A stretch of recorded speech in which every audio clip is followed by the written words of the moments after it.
Alright everybody, welcome to your third Ionic tutorial in which I'm gonna show you just the directory structure and how everything is laid out in Ionic framework and how basically everything is set it up.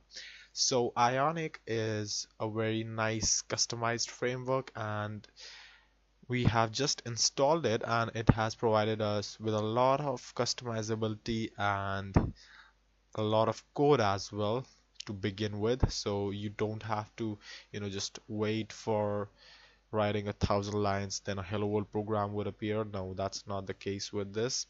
So beginning from the start, we have this hooks folder. Well, this is related to Cordova, this program right here which we installed. Well, this manages basically to get like the native API support for the mobile devices, or basically just manages the bundles and just bundles the packages of the application. So Cordova is, you would not like to mess with all of these files, so you won't pretty much, need to edit this folder in your project. I mean, I haven't edited in real, in some time. So I don't think you need to hook with this hooks folder. So the next one is the plugins. Well, these plugins, as I say, that they are sort of the Ionic plugins, but mostly you see that these are Cordova plugins. So for this application, it requires these sort of plugins. Well, the plugin requirement would depend from the template to template. So if you have a blank template, then this would be probably blank or some sort of a plugin or two only. But if you have a more complex template, set it up, then this would have a lot of plugins. So then the next one is SCSS folder, and this SCSS is basically the Sass folder. So this right here, you can actually just code in your Sass styles, and yeah, if you're not comfortable with Sass, then that's not a problem, because you can actually add CSS into this folder as well. So if you just know Sass, then that would be a plus point for you for Ionic. But if you don't, then that's not a very much reason to worry about. You can actually just directly code your CSS as well. Then yeah, so we have already moved into the www folder. Well, this is sort of the folder which is like it this folder is like your public HTML directory. If you have ever used FTP, then you'll know that public HTML is the folder which is visible to the user. So this is sort of your public HTML directory for your application, the mobile application. So this is your CSS. Then we have the images. These are some sort of default images for this project. Then we have a JS folder which just has all of that JavaScript set it up for us for the tabs template for now. And then we have the controllers JavaScript file. Then we have a services file. Well, don't worry, we'll be just coding that all of that stuff from scratch, so you'll be just comfortable with that real soon. Then we have this templates folder. The templates, as the name says, that they are sort of kind of views. So this is the chart detail, then tab account, then tab charts. We'll be just going over through the coding section later on.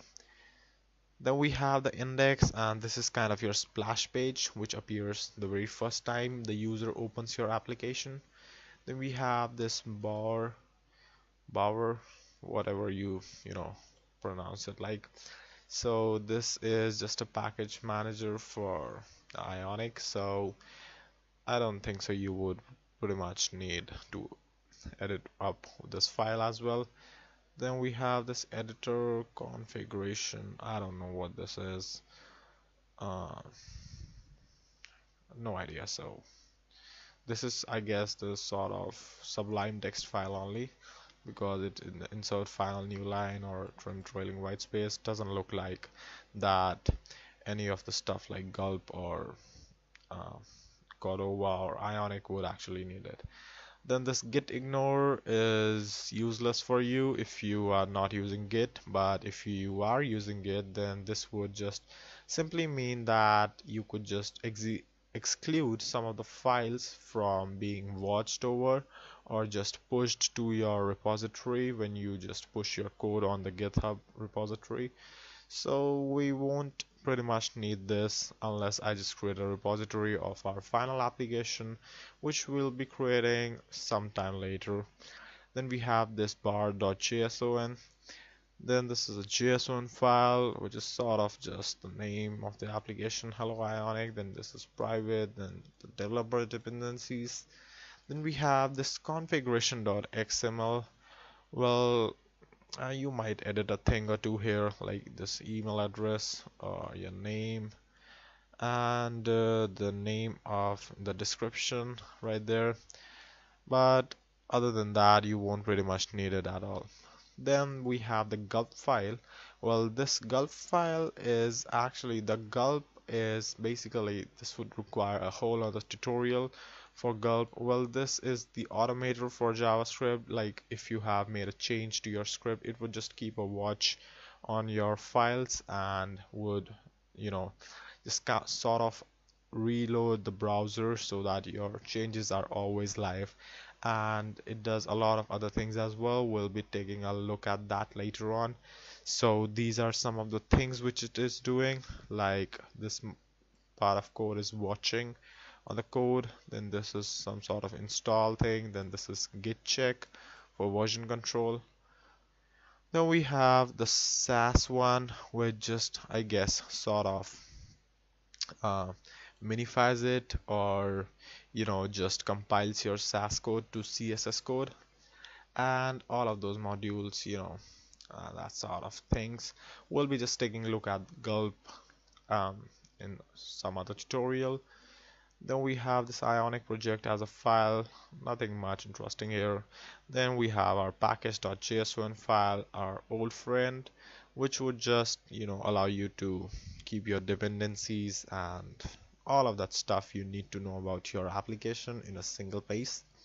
So that's how pretty much your application for Ionic is laid out. And I really think that this is a very simple layout system Ionic has provided. And yeah, so that's pretty much it for this tutorial. And from the next tutorial onwards, or maybe after that, we'll be starting off with writing some of our first code in Ionic. So if you liked it, then don't forget to subscribe, and thank you for watching.